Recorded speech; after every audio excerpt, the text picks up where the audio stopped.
जय श्री हरि। आप सभी को परिवर्तनी एकादशी की हार्दिक शुभकामनाएं। परिवर्तनी एकादशी का पर्व भाद्रपद मास के शुक्ल पक्ष के एकादशी को मनाया जाता है। इस बार 14 सितंबर को यह परिवर्तनी एकादशी मनाई जाएगी। यह व्रत भगवान विष्णु को समर्पित होता है। ऐसी मान्यता है कि इस दिन भगवान विष्णु के वामन रूप की पूजा की जाती है। ऐसा भी कहा जाता है कि इस दिन भगवान विष्णु जो 4 माह के लिए सो चुके थे वो करवट लेते हैं। मान्यताओं के अनुसार भगवान विष्णु शंकर और पार्वती के साथ गणेश जी की आराधना करने से जीवन में आने वाली सभी बाधाएं दूर होती हैं। परिवर्तनी एकादशी का व्रत 13 सितंबर को रात 10:31 से शुरू होगा और इसका समापन 14 सितंबर को रात 8:42 पर हो जाएगा। अतः उदया तिथि के अनुसार 14 सितंबर को परिवर्तनी एकादशी का व्रत रखा जाएगा। भाद्रपद मास के शुक्ल पक्ष की एकादशी को क्षीर सागर में 4 मास के शयन के मध्य भगवान करवट बदलते हैं। निद्रामग्न भगवान के करवट परिवर्तन के कारण ही इसका शास्त्रीय नाम परिवर्तनी एकादशी है। आज के दिन भगवान के वामन अवतार की पूजा की जाती है। भगवान विष्णु के बोने रूप वामन अवतार की यह पूजा वाजपेय यज्ञ के समान फल देने वाली है तथा समस्त पापों को नष्ट करने वाली है। वामन भगवान की पूजा के कारण कुछ व्यक्ति इसे वामन एकादशी भी कहते हैं। इसके दूसरे दिन मनाई जाती है जो वामन जयंती के नाम से कही जाती है। एक बार युधिष्ठिर कहने लगे, हे भगवान, भाद्रपद शुक्ला एकादशी का क्या नाम है? इसकी विधि और महत्व क्या है? इस एकादशी के करने से कौन सा फल मिलता है? कृपा करके सब विस्तार पूर्वक कहिए।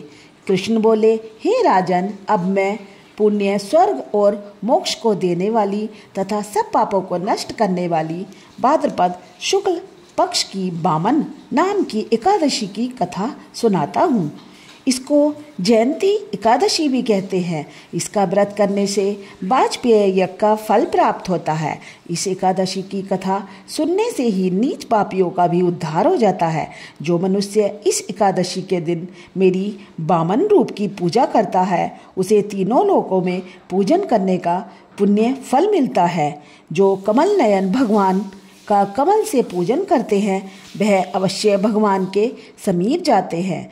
सभी को इस एकादशी का व्रत अवश्य करना चाहिए। इस दिन भगवान विष्णु क्षीर सागर में अपने 4 मास के शयन के मध्य में करवट लेते हैं, इसलिए इसको परावर्तनी एकादशी भी कहते हैं।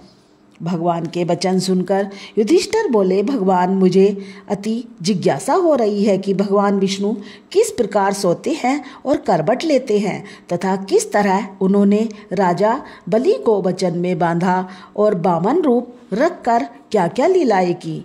कृष्ण बोले, हे राजन, अब आप सब पापों को नष्ट करने वाली इस कथा का श्रवण करो। त्रेता युग में बलि नामक एक दैत्य था। वह अत्यंत दानी था। वह वेद सूक्तों से भगवान विष्णु का पूजन किया करता तथा नित्य ही ब्राह्मणों का पूजन एवं यज्ञ भी करता था। अपनी भक्ति और यज्ञों के प्रभाव से उसने इंद्रलोक तथा सभी देवताओं के तीनों लोकों को जीत लिया। एक दिन सब देवता एकत्र होकर सोच विचार कर भगवान विष्णु के पास नतमस्तक होकर वेद मंत्रों द्वारा भगवान का पूजन और स्तुति करने लगे। तब भगवान के वामन रूप धारण करके 5वां अवतार लिया और फिर अत्यंत तेजस्वी रूप से राजा बलि को जीत लिया। इतनी वार्ता सुन राजा युधिष्ठिर बोले, हे जनार्दन, भगवान विष्णु ने वामन रूप धारण करके उस महाबली दैत्य को किस प्रकार जीता?